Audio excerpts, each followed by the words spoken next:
বেহেশত। পাপ পুণ্যের বিচারের পর পুণ্য আত্মাগণ যে স্থানে চিরস্থায়ীভাবে আরামের সঙ্গে বসবাস করবে তাকে জান্নাত বা বেহেশত বলে। বেহেশত মোট ৮টি। ১. জান্নাতুল ফেরদাউস, ২. দারুস সালাম, ৩.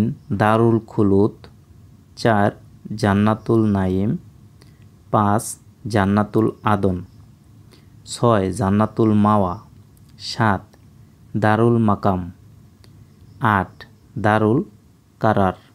এবং দোজখ, বিচারের পর পাপী বান্দারা যে সীমাহীন শাস্তিময় জায়গায় যাবে তাকে দোজখ বলে। দোজখ ৭টি, যেমন: ১. হাবিবা দোজখ, ২. হুতামা দোজখ, ৩. জাহিম দোজখ, ৪. সাইর দোজখ, ৫. লাজা দোজখ, ৬. সাকার দোজখ, ৭.